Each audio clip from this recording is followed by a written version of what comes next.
it's a moment, I'll make sure it's an explosion. Cause lately I've been seeing stars, trying to kick out of this chokehold. But it's no holds barred, middle fingers like I'm stone cold. What's up, guys? It's your boy DJWAVYD here. How y'all doing today? It's another Slappy Meat Wrestling podcast here with you guys on a Wednesday like usual. You know what I'm saying? Things are running a little different tonight.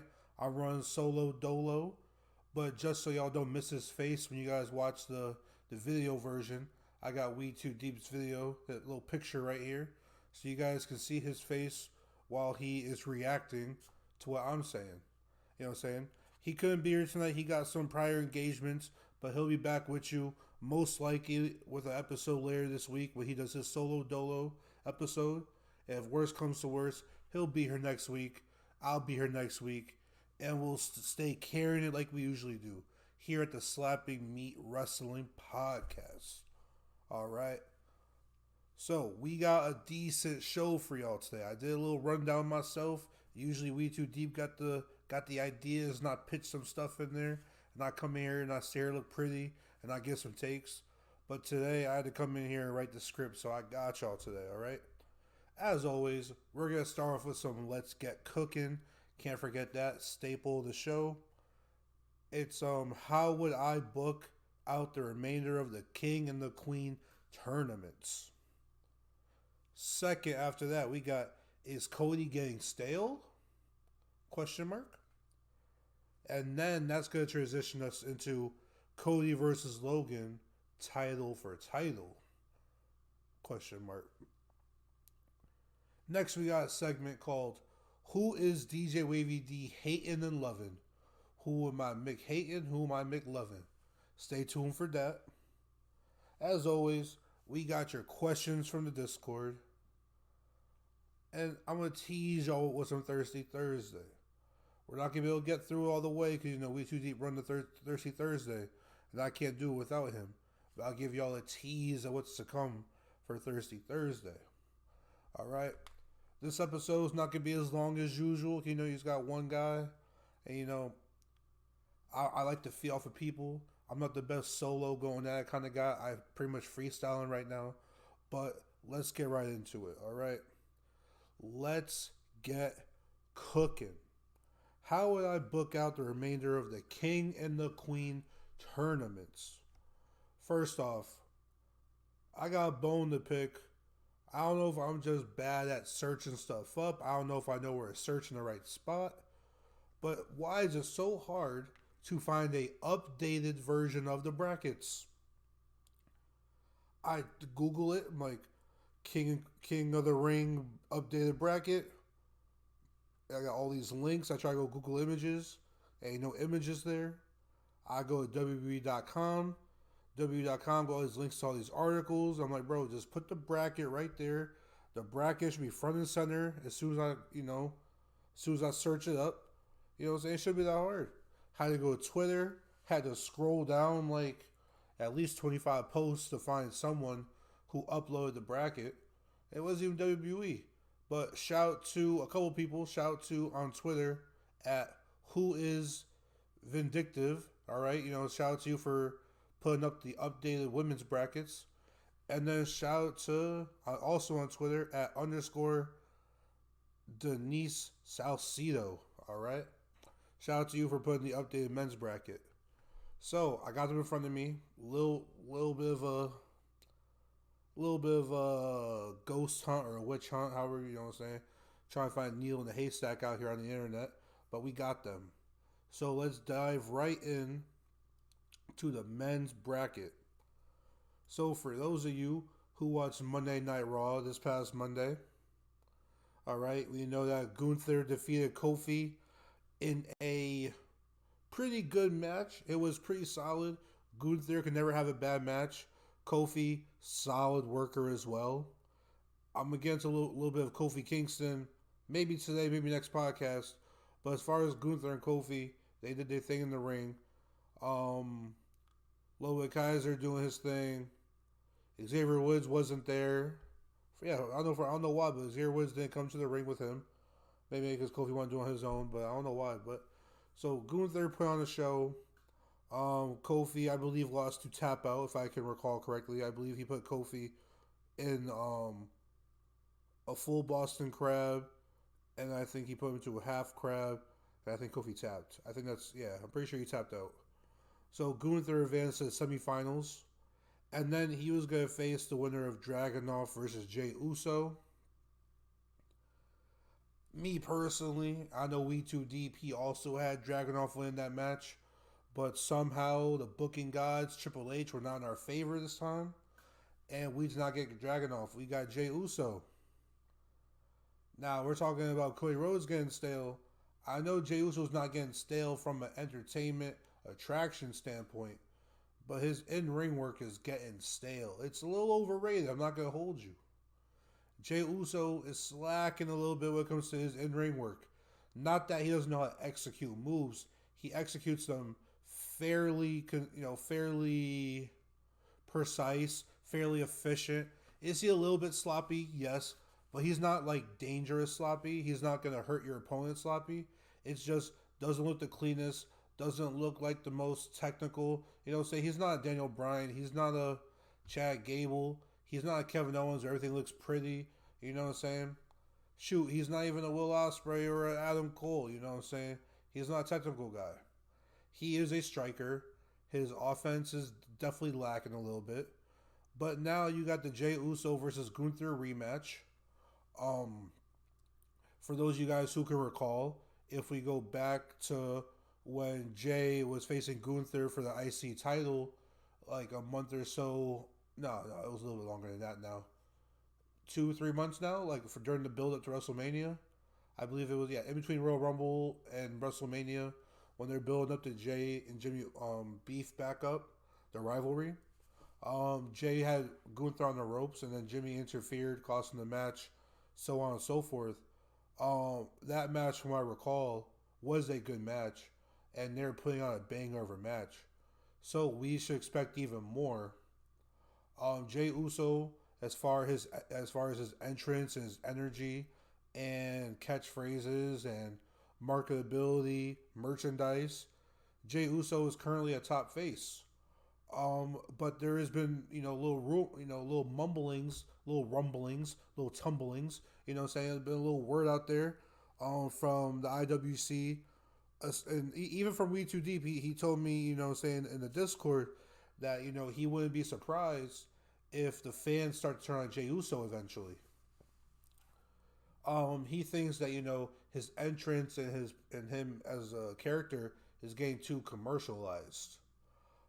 Me personally, I'm not fully on board. I can see where he's coming from, but I think people might turn on Jay more so for his repetitive move set.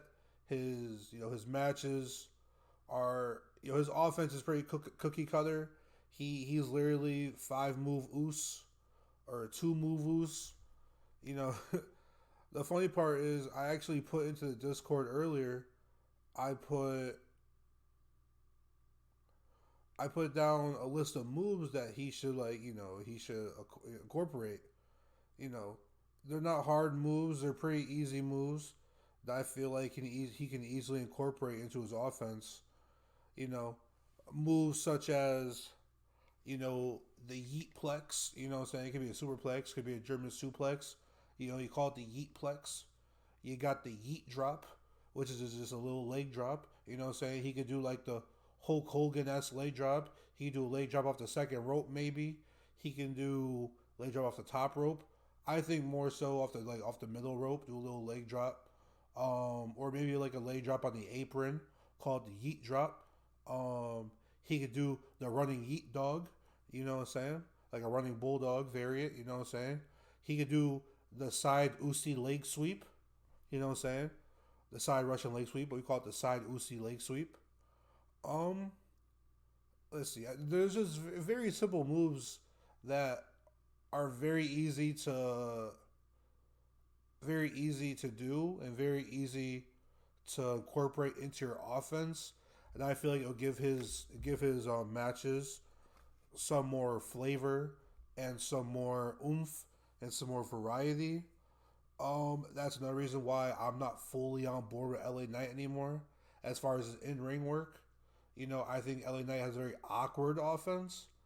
He does have a bigger moveset than Jay, but LA Knight has very awkward offense. It feels like it looks very awkward for his opponents to take, if that makes sense. But back to Jay. The Jay and Gunther matchup I think is gonna be really good. Um Now I think there is a chance. So here's how we're gonna go about this. I'm gonna give you a way for how Gunther and Jay could both move on while they both look strong ish.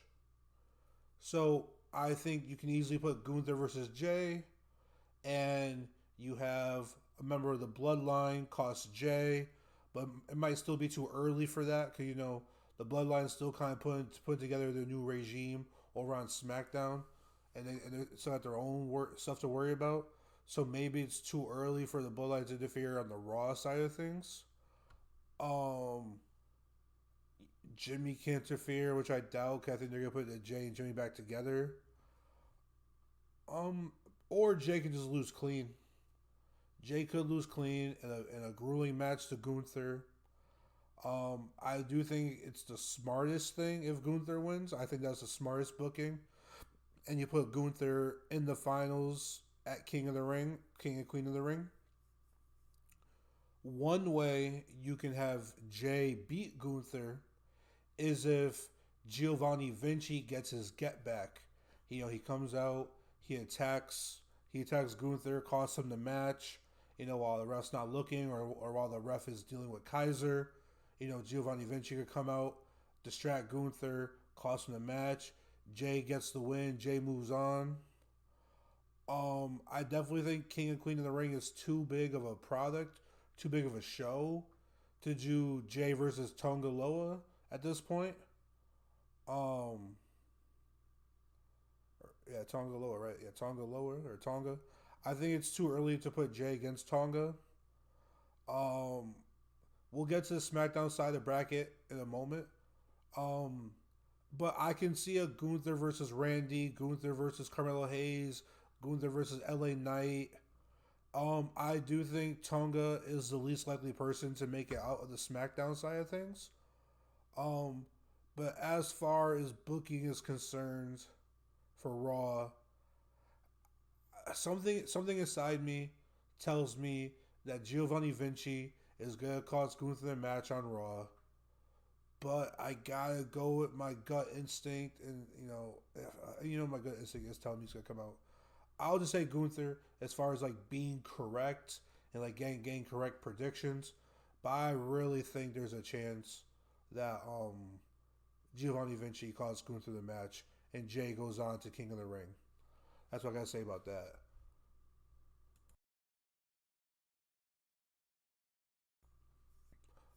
As far as the SmackDown side of things, I see, depending which match happens first, or not even, I don't know. It doesn't really matter which match happens first. I think Randy Orton, I think that the Bloodline cost him his match against Carmelo Hayes. We do know Carmelo Hayes is a bad guy. He's a heel. Um, and he's low key might have a program going on with the Pride. I missed most of SmackDown last week. Didn't really get a chance to watch it back. But I know that him and Bobby had words in a segment. So I assume they're going to go down the path of Carmelo Hayes, kind of versus the Pride or members of the Pride, or has something going on as far as that is concerned. But I don't think that the Pride cost him his matchup. I do think the Bloodline cost Randy Orton his matchup.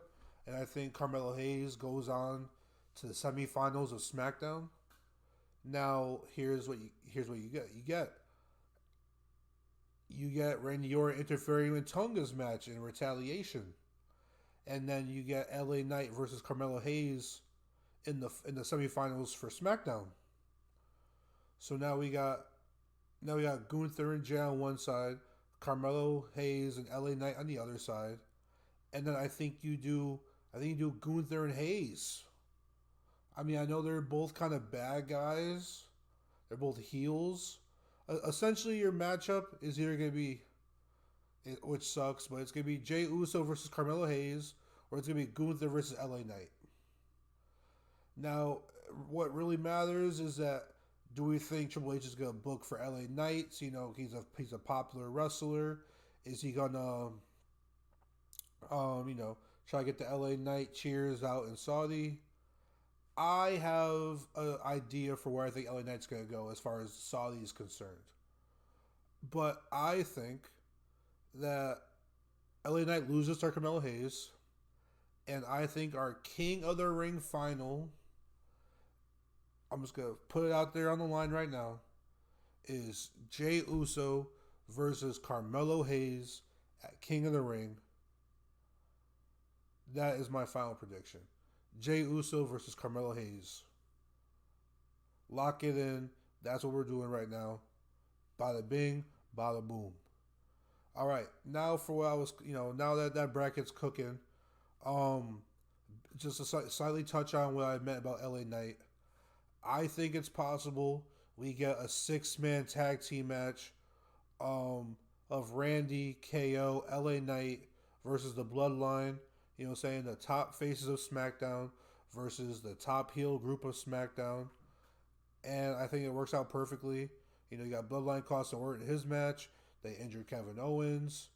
Then you got Randy Orton kind of costing Tonga his match. Maybe Tonga and the Bloodline come back and get their get back at LA Knight in the semifinals. I think there's gonna be a lot of interference on the SmackDown side of things. I think we're gonna get a lot of interference. But I think where we end up at is Orton, KO, LA Knight versus the Bloodline at Saudi Arabia at King and Queen of the Ring. Bada bing, bada boom. So there's 2 matches for you. You got Jey Uso versus Carmelo Hayes, and then you got Orton, KO, and Knight versus the Bloodline. 2 matches booked for you, King of the Ring. Bada bing, bada boom. Got you. All right. Next over to the Queen of the Ring. Let's see. Where did I bookmark this? Queen of the Ring. All right. So currently, over on the Raw side of things, we saw Io Sky get the win over Shayna Baszler. You know what I'm saying? She did her thing, got the win. And then we saw Lyra Valkyria beat Zoe Stark. Not a huge fan. I'll talk about that later on during my hating and loving segment. I want Zoe Stark, but it is what it is. You know, saying you get what you get. You can't be upset. Well, you can't be upset, but you know what I'm saying. So we got Io Sky versus Lyra Valkyria in our semifinals. You know what I'm saying, on the Raw side of the bracket. I think that Io Sky wins, and I think again we're gonna have a lot of interference. I think Damage Control interferes in the match. You already saw that. Damage Control was, going against Becky and going against Lyra. And, Liv's also in the mix. So maybe Becky fights off Damage Control and Liv Morgan comes out and costs Lyra the match. So I think Io just has too many numbers on her side versus, Lyra and Becky is just the 2 of them. So you kind of have too many numbers on the heel side of things. So I think you get Io Sky making it out the Raw side of the bracket and going to Saudi Arabia. She's also the best wrestler out of her and Lyra. She's the best wrestler out of the 2 of them, the better wrestler, I should say. I'm not quite sold on Lyra, but again, more of that later. Now to the SmackDown side of things. We have Nia Jax versus Jade Cargill. And we have Tiffany Stratton versus Bianca Belair. So I think it's too early to do the Jade versus Bianca matchup, especially in like a semifinals in Queen of the Ring. I don't think you pull the trigger here. It doesn't make too much sense to me. SmackDown of all places. I think this is definitely pay-per-view worthy, if not a Big 4 pay-per-view. Like this is like a Mania, SummerSlam type of stuff right here. I mean, this could be like the early seeds of like if you're gonna run back the Rey Mysterio versus Eddie Guerrero storyline, where they were tag team partners, and one of them, which is Rey, kept getting the wins, and Eddie kept getting jealous and jealous until it took over him that he couldn't beat Rey Mysterio.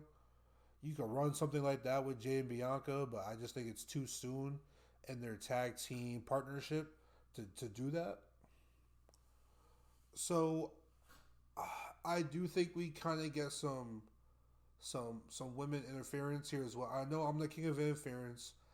You know, all the women in the SmackDown side of the thing of the roster, SmackDown side of the bracket, they're all top stars, and none of them can really afford losses. Nia Jax could afford a loss, so I'm not saying none of them could afford a loss, but I think Nia Jax out of the four of them can afford the loss. So maybe Jade Cargill goes over clean. Um, and then I think you get interference on the Tiffany Stratton Bianca Belair side of things. I think you get like a mixture of Chelsea and Piper Niven, more likely Chelsea. I think Chelsea Green somehow interferes and costs Bianca the match. Um, and then this will develop into a tag team feud, either at Saudi Arabia or after Saudi. Because what I'm thinking is you get Jade Cargill versus Tiffany Stratton on the SmackDown semifinals. And then do you do Jade Cargill versus Io Sky? Jade Cargill versus Io Sky? Are we complaining? I'm not complaining. Or hear me out. Do the Chelsea and Piper Niven come back and get Jade in the semifinals to where Stratton goes over somehow. But you don't want to get pinned on Jade. It's too early to get pinned on Jade. Too early. But Tiffany Stratton goes over. And imagine the banger of a match between Tiffany Stratton and Io Sky. Yo, picture that. Tiffany Stratton versus Io Sky. That's a banger right there. Who got the better moonsault? Is it Tiffy time or is it the Empress of the Skies? What are we doing right now? But I think we get Jade Cargill versus Io Sky. I know Io is probably is one of the better ones, but it's always that I'm always nervous about the language barrier. But I think the biggest person who has the language barrier might be Kairi Sane. I think Io has her and Asuka are do better with the language barrier. But putting Jade Cargill in a big match against Io, where if you guys aren't hitting all your spots, or if there is a mess up in the routine, you know how you rehearse it a lot of times, especially with people who are green, you rehearse the match. What if something goes awry and they're kind of thrown off of their pace or thrown off their script? Can Jade and Io work together and get back on the same page? I don't want to see a botch fest at pay-per-view. But I'm going to go out on a limb and say we get Jade Cargill versus Io Sky. All right, now it's time for the winners on both sides. All right, I said we got Jay versus Carmelo Hayes. Wait, is that what I said right? I said Jay versus Carmelo Hayes? Oh, I'm forgetting right now. Yes. Jay Uso versus Carmelo Hayes. You can capitalize on Jay Uso. You can capitalize. But I think you gotta go Carmelo Hayes.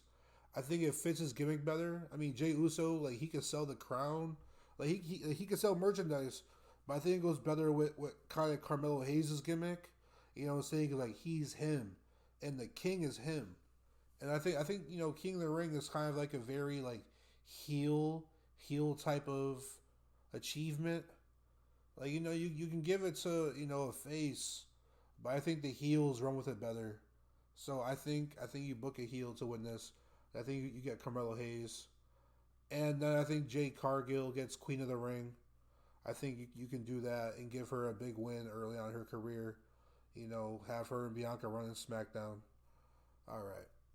So now that I bored y'all for 23 minutes, not bored y'all, but now that I jabbered for 23 minutes, let's move on to the next segment of the show. We finished up Let's Get Cooking. Now let's get into, is Cody getting stale?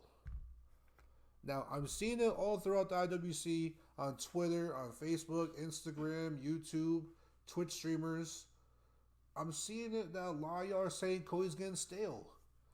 And you're saying that he's like the second or third top champion right now, or entertaining champion, and you want to see him lose the belt already.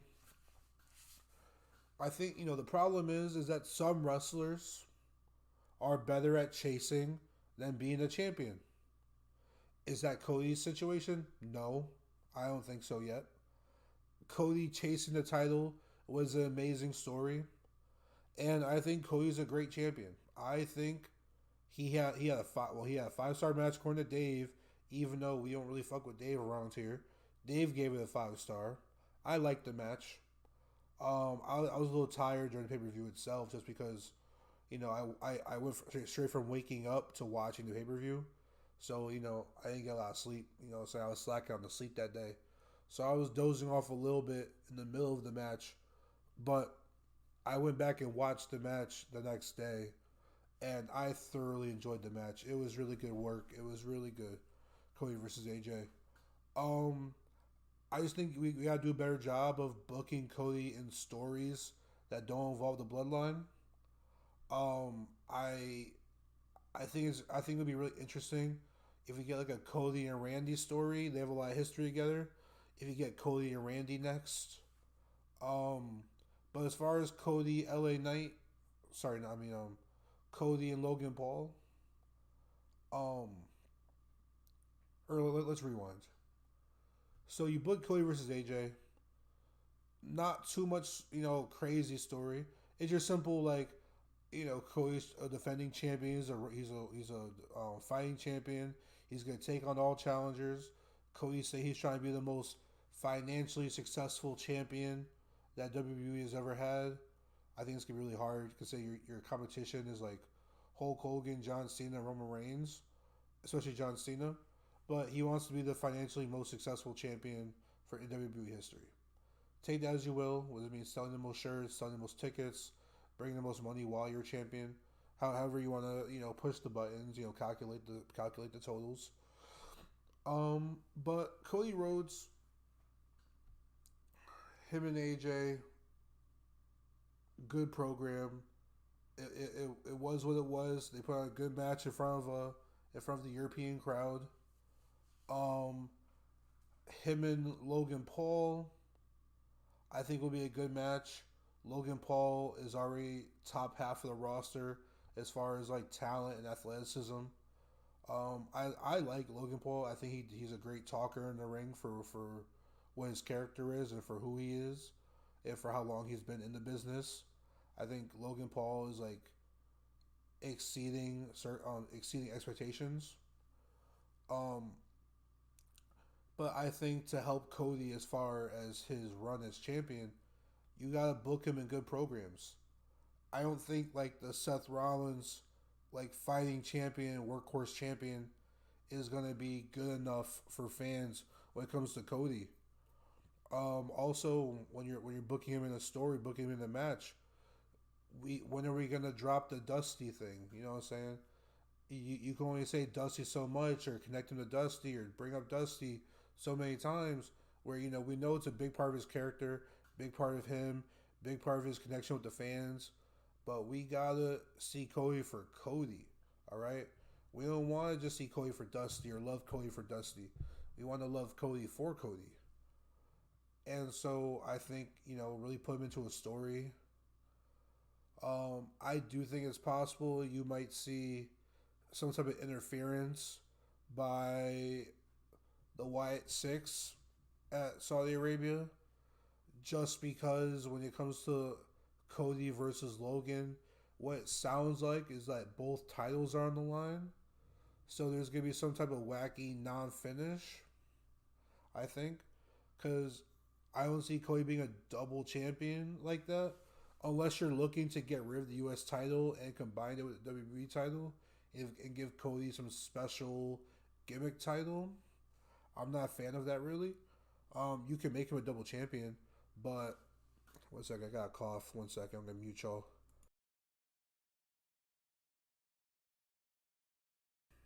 Alright, I'm back. Sorry, I had to cough. You can make Cody a double champion just to get the title off of Logan, and then Cody could maybe just vacate the title. Again, I think it's lazy booking. I think it's booking yourself into a corner, unnecessary. It makes the U.S. title look weak. That the guy doesn't even want to hold it.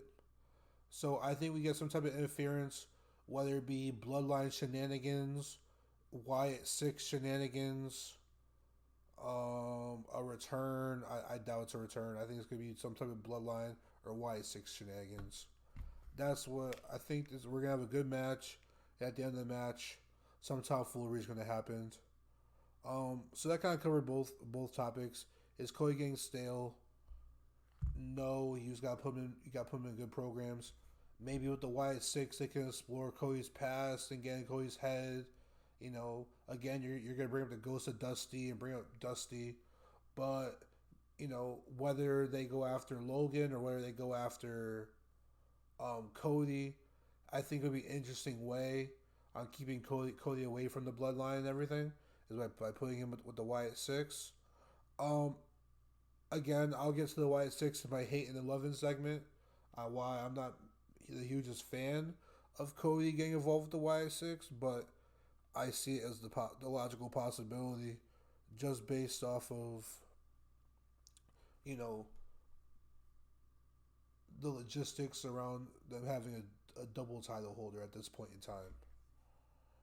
Um, so that transitions us right into the who is Wavy D loving and hating.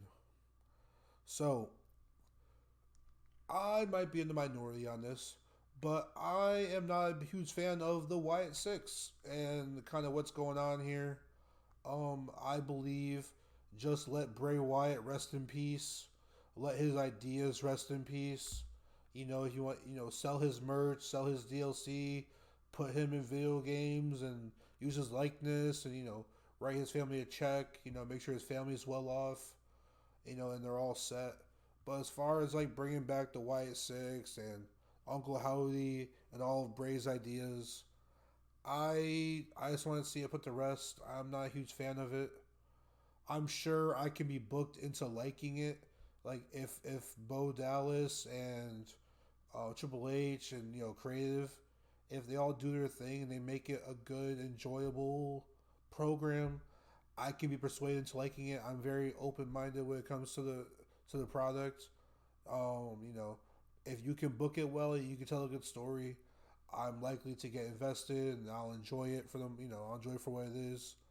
But as of before we get to that point and just the all the QR codes and everything, I'm past the Wyatt stuff. Like, just bring back Alexa Bliss as her regular character. The divisions can use her. Like, we need more of the upper mid card talent because right now on Raw feels very slackish, bro. We have Becky Lynch going against Liv Morgan. What looks like it's gonna be the world title scene, and then the talent and then the roster drop off is just so huge. Like, they're not pushing Zoe Stark like I feel she should be pushed. Shayna Baszler doesn't get pushed like she should get pushed or treated. So like the fall off is so huge on the Raw side. You literally just got Becky. Like let me look at this bracket. Like Baszler, Zelina Vega. Okay, fine. You got Io Sky. You got Becky and Io Sky. You got the rest of Damage Control. But like, it's slacking on the Raw side. I'm hating on the Raw side. So yeah, bring back Alexa Bliss, put her on the Raw as her regular self, put her into a program, put her in some matches. We miss Alexa. Dexter Loomis, try to work that magic that he had with Indy Hartwell at NXT. Try to bring it back to the main roster. You go form the way or whatever over on SmackDown with Ciampa's over, not Ciampa, sorry, Gargano.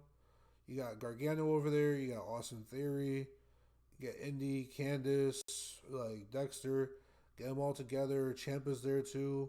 Boom, you got a little faction going again. Get that going again. Get the way going. Joe Gacy. I'm not huge on Joe Gacy. We Too Deep is probably a bigger fan of him. He likes his NXT work. I'm not into all the demonic, supernatural, Final Testament stuff. I'm not into that type of stuff. Gothic, Rhea Ripley, I can get behind emo type of stuff. But the supernatural, cult stuff, I'm the sci-fi action. I'm not into all that stuff. That's not my type of forte when it comes to wrestling. Dexter Lumis is cool just because he's just a weird, quiet serial killer type. But I don't know, Joe Gacy, and when he was the Skimmish or Squirmit, whatever they're called on NXT, I wasn't a huge fan of that. Who else is supposed to be part of this Wyatt Six? Eric Rowan. I mean, I think you should have Eric Rowan on your roster just as a regular wrestler to begin with. I think he's a good talent. You should have Eric Rowan around. Maybe you could put him and Braun Strowman back together. Let Ricochet do his own thing, and you get Braun and Eric Rowan together. Maybe just put Eric Rowan in a singles division by himself. I'm past the Wyatt Six at this point. You got to book me into liking them. So they're on my hating list. Lyra Valkyria on my hating list. I don't really see what's so special about her. She's clean in the ring. She is a good ring worker. She knows how to do moves, and she's clean with it, and she's effective and safe and all that. But it looks like she goes through the motions at time. It looks like she gets lost. It looks like she's waiting for the next spot.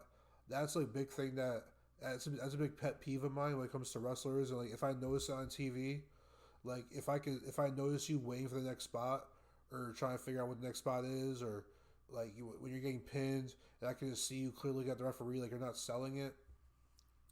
That was a big problem I had with Santos Escobar when he came up to the main roster. He got better at it, but Santos Escobar was a bad seller when he first came up to the main roster. You can see him getting hit. He just kind of stands there waiting for the next spot, or he gets knocked down. He's getting pinned. He's staring. He's sitting blank face, look at the referee, not selling. Stuff like that is what I don't like. And Lyra Valkyria has some of that in her, to where she's waiting for the next spot, and she looks like sometimes she's a deer in headlights. Now, could it just be new time jitters? She's on the main roster. Yes, but I've seen similar stuff out of her on NXT. From when I watched her, I probably watched 15 Lyra Valkyria matches in my life. Within the past year or so, 2 years. I'm just not quite sold on her.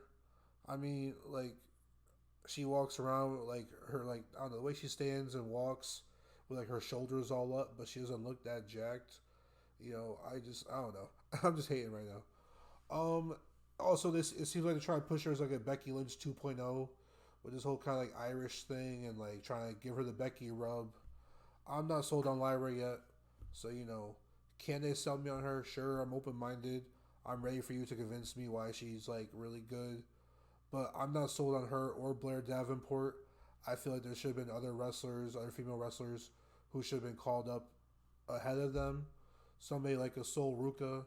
I feel Sol Ruka was ready. I feel Roxanne Perez should have been called up before them. But, beggars can be choosers.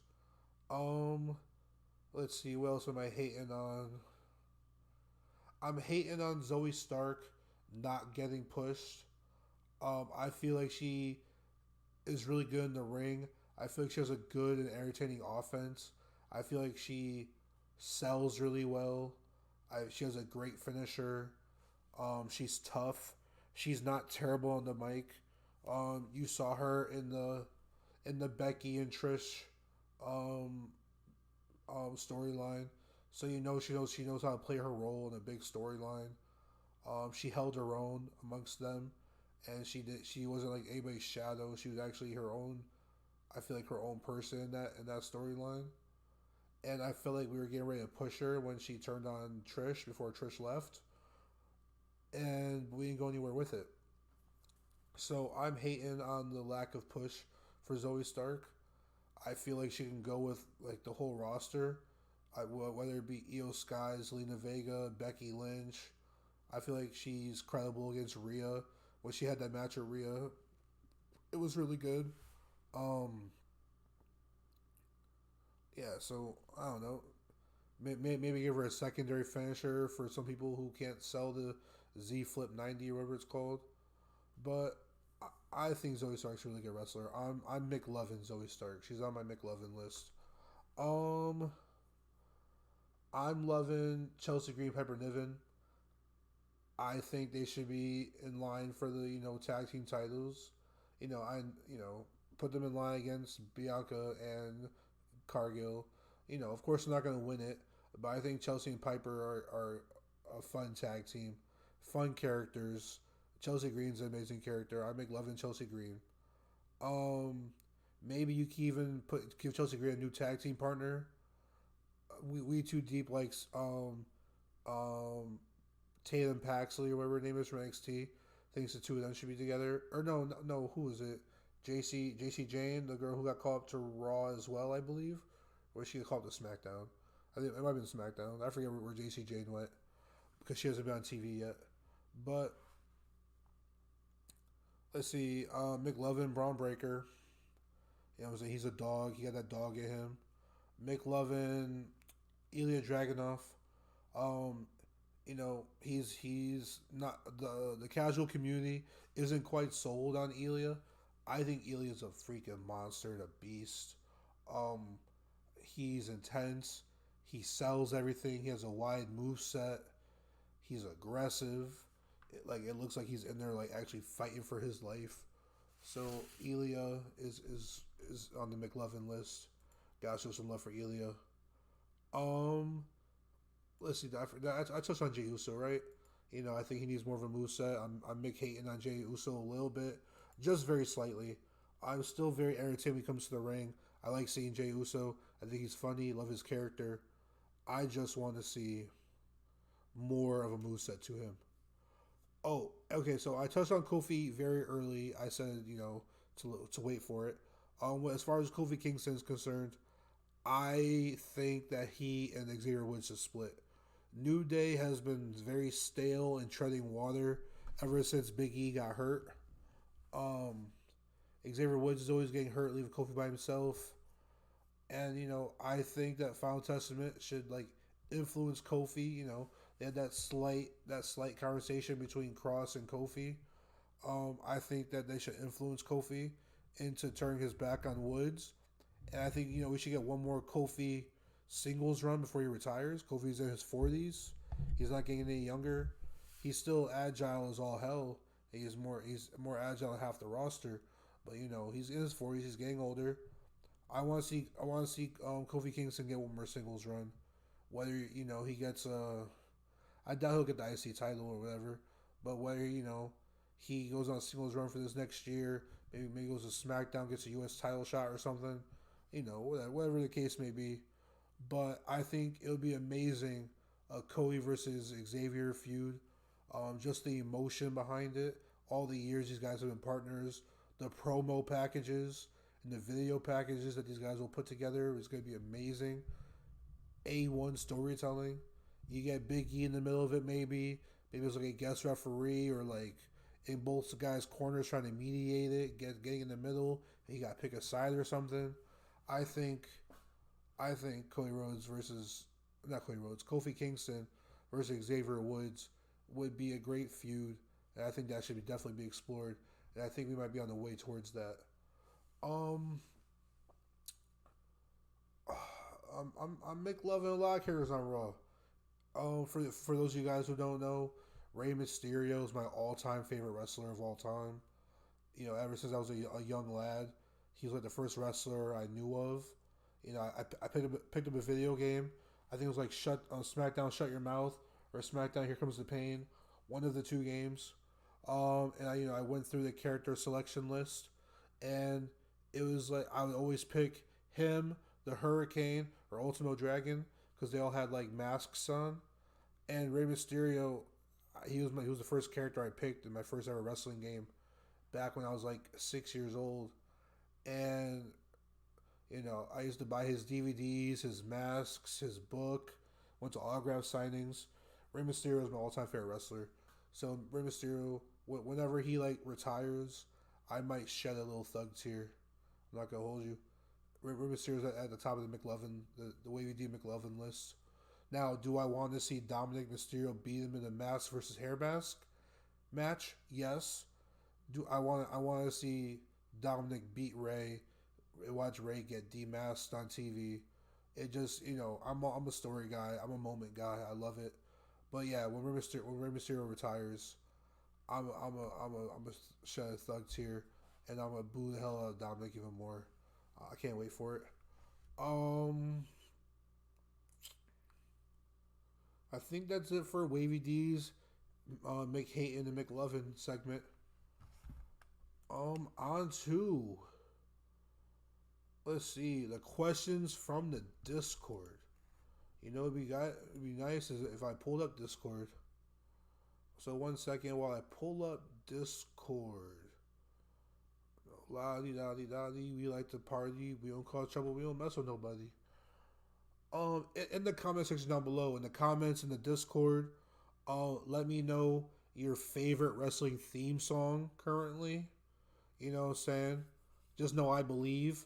Kara, I believe. Kara, I believe. I believe. I believe in Joe Hendry. You know what I'm saying?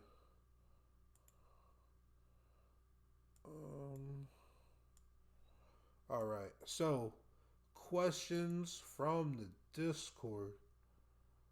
Ooh, what's this announcement?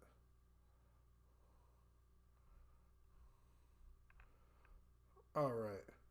Questions from the Discord. Topic suggestions. Okay. So, we have one from Kara and one from B Master that I can see. If you dropped it somewhere else, sorry if I don't see it. I'll do a quick look through after this, but I got one from Kara and one from B Master. As far as Kara, she said last week you guys touched on fans hijacking the shows. Where's the line? Where's the line, or what line? Where's the line do you draw at crowd participation and hijacking? Oh, sorry. Where is the line that you draw at crowd participation and hijacking? Is I guess what she meant to say. And was hijacking a good thing for the Cody story? And is it Stone Cold's fault for the wet chance? So, just to break up her question a little bit. Where do you draw the line at crowd participation and hijacking? So, I like crowd participation. I like a live crowd. A live crowd definitely makes an event, especially when you're watching on TV. If the crowd seems dead, you might be a little less interested. If the crowd is lively, you're more than likely to be more invested in it. I don't like when they hijack it, whether it be, hitting around a bunch of beach balls, we'll get to in a second. That was one of B Master's questions. But, I'm not in favor of, them hitting around beach balls or chanting random chants just to be chanting them in the middle of matches. I really love when a wrestler is, making their entrance and, they're singing along to the song. That's amazing. When the wrestlers are getting introduced, when they're in the middle of the ring for a championship match, and they're in one corner, your champion, Seth freaking Rollins, and the crowd's chanting, whoa, for a minute or two, whatever. I like that. The crowd's energized. When AJ Styles got announced and they were chanting phenomenal or whatever it is, that's cool. When the referee goes 1, 2, and they go for 2, or where was it? How's the chant go? 1, 2. What did they say? I can't think of it now. I know the French crowd, which is where a lot of this topic has originated from, is the French crowd was very loud, very rambunctious, yelling, and while they're very lively, I feel like a crowd that was just as lively but also very productive and didn't take away from the show was the Puerto Rican crowd from Backlash last year. You know, you're literally comparing Backlash to Backlash just 1 year's time. I think the Puerto Rican crowd at Backlash was an amazing crowd. They did their job. They were loud during entrances.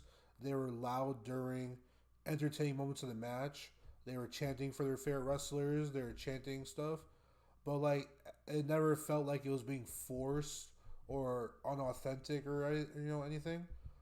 As far as the French crowd, when it came to like in the middle of the match and they're just chanting like soccer chants or save the wrestlers, or in the middle of like a chokehold, like a resting hold they call it, a submission move or whatever, like a simple one, like like a I don't know, when like a wrestler has them like a headlock on the floor on the mat and they're chilling out for like a minute or two, and the crowd's like do like a soccer chant like that. There's like no point in that.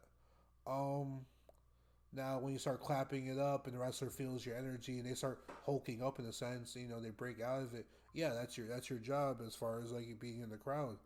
Um, and when I say your job, I don't want it to be super strict like cheer for good guy, boo for bad guy. Like cheer if you feel like it, cheer if like that's someone you want to cheer for, boo if you feel like you want to boo that person. And you can even cheer a bad guy sometimes. You can even boo a good guy. You know what I'm saying? I just don't want you to hijack the show. Like if we're like 2 minutes into a match and you start chanting "We want tables," I get so irritated. Like we're literally like 2 3 minutes into a match, and you're chanting tables, or you're chanting "We want tables" during a no DQ. No, sorry, a regular match where there is DQ, and you're chanting "We want tables." It makes the crowd seem stupid. It makes the crowd seem annoying. I hate that stuff. So if you want my perfect crowd, the crowd from Puerto Rico when they were at Backlash last year, and then the French crowd was cool for their energy, but I hate all the unnecessary chants. It's one thing to go simply two after a two count, but when you're doing the whole chant of simply two, and you have like three two counts back to back to back to back, and you're chanting for the next 5 minutes, that's when it feels a little overdone, in my opinion. Um, was hijacking a good thing for the Cody story? As far as Cody thing is concerned, um, a lot of it happened off screen, off TV. So it happened in social media. And they got a lot of backlash on social media, and Triple H and the creative team, they pivoted, and they called it audible, and they did something else. As far as when they were on screen, they chanted for Cody like they love Cody, so they chanted him or they chanted for him, they cheered for him, that which was part of like adding to the show. What I'm saying? It was adding to it. They booed The Rock, it added to the show. It wasn't like where in the middle of like I said, a resting hold, and we're chanting whoa, whoa, whoa, whoa, whoa, whoa, whoa, whoa, whoa, whoa, whoa. Like we're not doing all that during a resting hold. And wrestling is all about like valleys and mountains. You need your lows, and you need some quiet points. That way, when a big moment happens or when something important happens, the woes or the yelling or the cheering stands out. It makes that moment seem as important as it should be. So I feel like that's very simple, and I feel that wrestling fans should get behind that. Um, as far as the what chants, I think we should be past that. I hate when crowds do it and they're interfering with the promo, and the wrestler is really trying to get a point across. I mean, any good wrestler, will work their way around it. The greats do their thing, and they work their way around the what chants, but it definitely can throw off other wrestlers and throw off the story. So it's like the fans are like trying to get the show derailed and trying to mess up what they're watching. So I think the what chants are really stupid. And technically, is it his fault? Yeah, sure, because Stone Cold started it. So technically, it's his fault. But like, it's literally just the crowd just being annoying. And B Master 84, piggybacking off of Kara, I don't know if you remember when Dolph Ziggler cashed in his Money in the Bank on Del Rio the night after WrestleMania, and the crowd was throwing a beach ball around the place. Do you feel like that takes away from what is going on in the ring, or do you feel the opposite? Now, I can't remember if that was actually that night. I guess maybe there was a beach ball going around. I remember when the beach ball was actually an issue was when I believe it was Sheamus and Cesaro were in a tag team match, and then in the middle of the match, Cesaro went into the crowd, took the beach ball, and ripped it in half. That's when the beach ball was actually like interfering in the thing. But from what I recall, Dolph Ziggler he charged the ring. You know what I'm saying? Had like a 2 minute match with Del Rio. He didn't like hit his finisher right away and pin him. They had like a 2 minute match with some close calls. That way, Dolph Ziggler's cash in would be more and have more energy behind it and more of a reaction behind it. I don't recall the beach balls for that. Whether they're being hit around the background, that's possible. I just don't recall. I just recall him coming to the ring having a little match. I don't recall the crowd in that moment. I'm sure there was a beach ball, and I'm sure you're right. I just recall the beach ball being an issue during the Cesaro and Sheamus tag team match. That's and I feel like that's taking away from what's going on in the ring, and that's being a distraction. But again, it's the Raw after Mania. That's when the fans are like at their most rambunctious or ever. After a long weekend of wrestling, that's like a once in a year thing. But if we're gonna if you were gonna take the Raw after Mania crowd every single week with that bull crap, I'm not for it. I would not like that at all, me personally. So that's all I see as far as the topics for today. The fan submitted topics. To give you guys a short little tease for Thirsty Tuesday. So yeah, Thirsty Tuesday. Um, Up next we are going to have Cora Jade versus Lola Vice. We're going to have Raquel Rodriguez, who we need Raquel back for Raw, bro. Bring her back soon. Heal up on your skin condition. You know what I'm saying? Prayers up to you. Heal up. But we got Raquel Gonzalez versus Alexa Bliss. Those are two good matchups.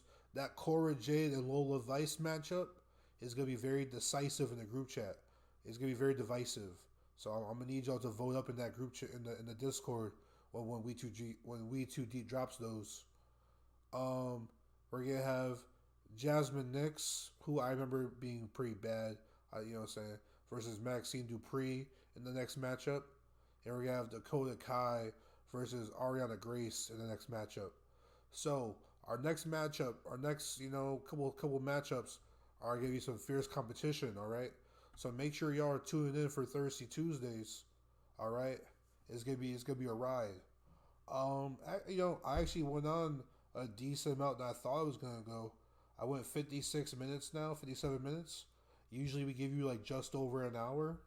So I was able to yap a lot and give you guys some content for your typical Wednesday mornings or Tuesday nights whenever you listen to it.